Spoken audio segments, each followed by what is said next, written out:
Have you ever said something, and the moment the words left your mouth, you knew you'd made a massive mistake? Not a lie, not an exaggeration, but the cold, hard truth. That's what happened to me, and it turned my entire world upside down. Let me take you back to what I now call the dinner party apocalypse. It was a Saturday night, and my girlfriend, Chloe, and I were at her boss's house for dinner. This wasn't just any dinner. It was the annual get-together her boss, Mr. Henderson, hosted for his top-performing team members. Chloe had been working towards this for years. She was up for a huge promotion, the one that would finally let us put a down payment on a house. The pressure was on, and the air was thick with polite laughter and the clinking of wine glasses. Mr. Henderson was a charismatic, larger-than-life character.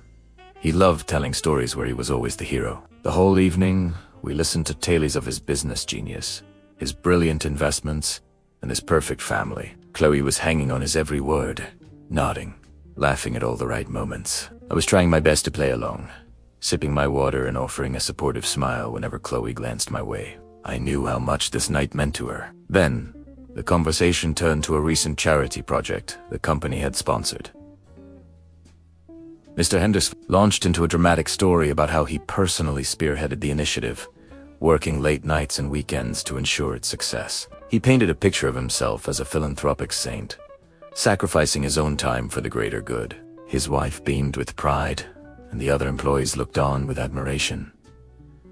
But I knew the real story. Chloe had been the one burning the midnight oil on that project. For 2 solid months, she had practically lived at the office. I remembered the exhausted phone calls, the takeout containers piling up, the weekends she missed because she was buried in spreadsheets and logistics.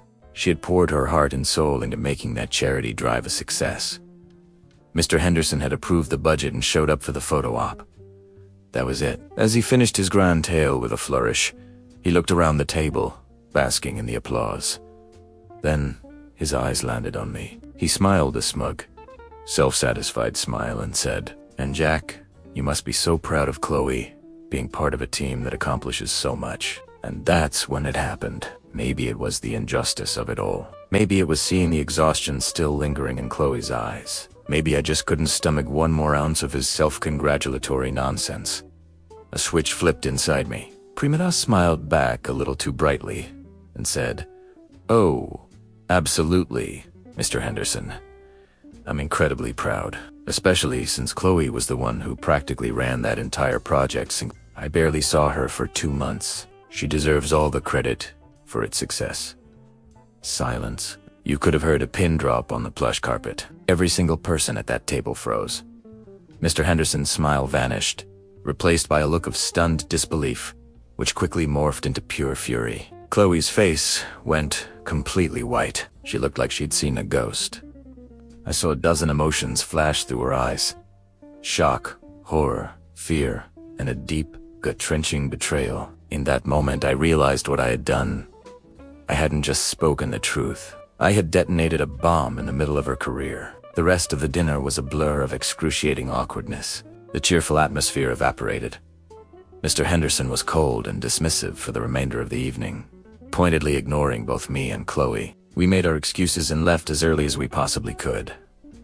The car ride home was the quietest we'd ever shared. The silence wasn't peaceful. It was heavy, suffocating. I tried to apologize, to explain. "Chloe, I'm so sorry. I couldn't stand there and listen to him take all the credit for your hard work. It wasn't right."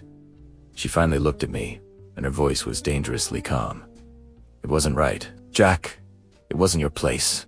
That was my battle, to fight, or not to fight. That was my career. You didn't help me. You humiliated my boss in his own home, and you made me look like I complained about him behind his back. You didn't just ruin the dinner. You might have just ruined everything I've worked for." She was right. I hadn't been a hero. I had been a fool. My righteous indignation, my need to defend her honor, had completely backfired. I had acted on my own emotions without a single thought for the real-world consequences for her. The fallout was immediate. The following Monday, Chloe got a call. The promotion was off the table. They gave it to someone else on the team, someone who had smiled and nodded through Mr. Henderson's story. They didn't fire her, but it was worse. She was sidelined, taken off important accounts, and treated like a pariah. The office, her second home, became a place of dread. Our relationship, which had felt so solid, started to crack. The trust was gone. Chloe looked at me differently. I was no longer her supportive partner. I was the guy who had sabotaged her future with a single, self-righteous sentence. The house we had dreamed of felt further away than ever. Our conversations became strained, filled with unspoken resentment. I had wanted to be her champion, but instead, I had become the villain in her story. I spent weeks beating myself up. How could I have been so stupid?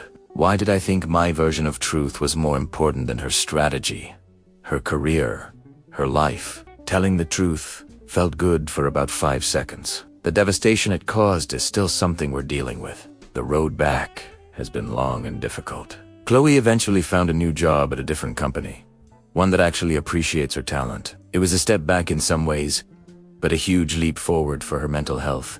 We had to go to couples counseling to even begin to unpack the damage. I had to learn a very hard lesson about what it really means to be a supportive partner. It's not about fighting their battles for them. It's about trusting them to handle their own lives, being a safe space for them to vent, and offering support in the way they actually need it, not the way you think they do. My truth bomb didn't set anyone free. It created a crater that we're still slowly, painstakingly trying to fill. It taught me that sometimes the truth is a tool that requires wisdom and timing, not a hammer to be swung wildly. And that's a lesson I will never, ever forget. Have you ever been in a situation like this?